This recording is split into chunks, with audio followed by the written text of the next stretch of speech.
Et pour détailler cette information, on joint en direct à Mohamed Saïd Karrouk, climatologue et professeur à l'université Hassan II de Casablanca. Bonsoir professeur. Bonsoir madame, bonsoir à tous les téléspectateurs. Alors le GIEC l'a pris aujourd'hui a mis en garde contre des risques accrus au-delà d'un réchauffement climatique de 1,5 degré Celsius. Alors le monde devra engager des transformations rapides et sans précédent. Comment concrétiser ces recommandations en faveur de l'environnement? Tout à fait, c'est la seule issue qui nous reste, qui reste devant nous si on veut limiter cette température pour ne pas qu'elle continue d'augmenter. Alors, jusqu'à aujourd'hui, la température a déjà augmenté d'environ 1 degré. Et à partir de là, nous observons des événements météorologiques très sévères, tels que les cyclones, tels que les vagues de chaleur, tels que les inondations et tous les effets négatifs et néfastes qu'ils laissent sur l'homme et sur ses biens. Et donc, si aujourd'hui, c'est le dernier, de la dernière alerte du GIEC, si aujourd'hui il n'y a pas une décision immédiate et globale, je précise bien, il a bien précisé la norme, immédiate et globale, ça veut dire que toute la planète devrait la prendre. C'est la seule issue qui nous reste pour diminuer, pour ralentir cette augmentation de température en diminuant les gaz à effet de serre.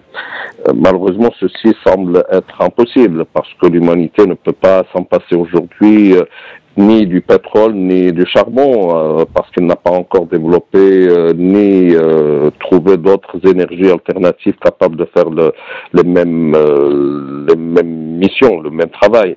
Et du coup, donc, il faut s'attendre à ce que les événements météorologiques deviennent de plus en plus agressifs, plus en plus extrêmes. Les cyclones continueront d'être plus dévastateurs qu'ils le sont. Les vagues de chaleur encore plus chaudes et plus féroces, si vous voulez. Les inondations qui ont envahi aujourd'hui tous les pays et toute la planète continueront de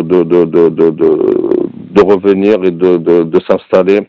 Et malheureusement, l'être humain en particulier sera perdant, mais aussi le reste de ses biens.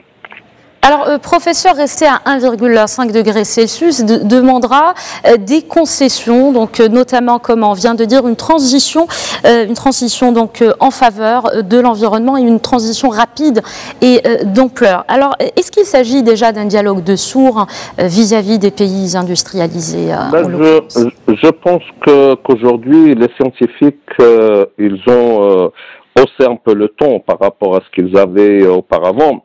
Sur le plan communicationnel, pas sur le plan scientifique, parce que tous les rapports du GIEC étaient alarmistes, et chaque rapport était encore plus alarmant que l'autre. Aujourd'hui, on remarque comme s'il y a une sorte de manque de confiance qui s'est installé entre les scientifiques et les décideurs. Et surtout quand on voit aujourd'hui que à travers le monde, il y a plusieurs décisions qui sont hors temps, comme la décision des Américains de sortir de l'accord de Paris, les actes et les manières de négociation des Saoudiens sur ces rapports relatifs au réchauffement climatique et d'autres pays semblables. Ceci veut dire que les scientifiques sont dans un sens et les politiques sont dans un autre. Aujourd'hui, les scientifiques ont insisté pour dire aux politiques, écoutez, vous avez perdu beaucoup de temps. Aujourd'hui, il nous reste une seule solution. Soit vous prenez une décision globale et immédiate aujourd'hui, soit toute l'humanité sera emballée dans un avenir qui est sombre. On ne sait pas ce que c'est réellement, parce que la température, si à partir de 2 degrés, c'est irréversible, on ne peut plus le contrôler. Déjà à 1,5, la situation est très noire par rapport à ce qu'on imaginait auparavant. Alors, donc, professeur, oui, justement sur ce point, pour ce qui est de votre propre point de vue, comment l'Afrique peut éviter le pire aujourd'hui ? Alors, éviter le pire, elle ne peut pas éviter le pire, l'Afrique, mais il fera, il va falloir minimiser les dégâts, tout simplement. Le pire est déjà là. On remarque les vagues d'émigration et d'émigrés qui quittent l'Afrique, qui cherchent par n'importe quel moyen à aller ailleurs. Ce sont les conséquences du réchauffement planétaire. Ce sont les conséquences de ce nouveau climat dont la température est plus élevée d'1 degré approximatif par rapport à l'époque pré-industrielle. Et donc, le pire viendra, éviter le pire, c'est de prendre des décisions colossales, c'est d'avoir des moyens aussi.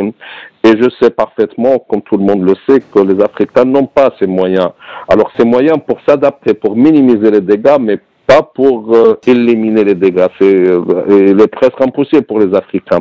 Alors, pour les pays développés, la situation est autre. On remarque tout d'abord qu'il y a une action sur le terrain.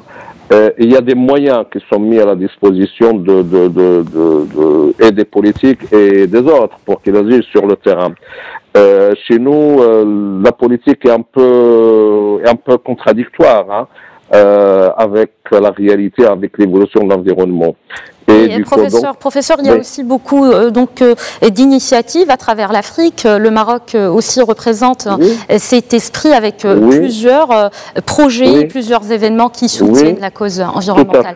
Merci beaucoup, professeur Saïd, pour cette lecture. Merci beaucoup d'avoir répondu à nos questions. Très bien, merci.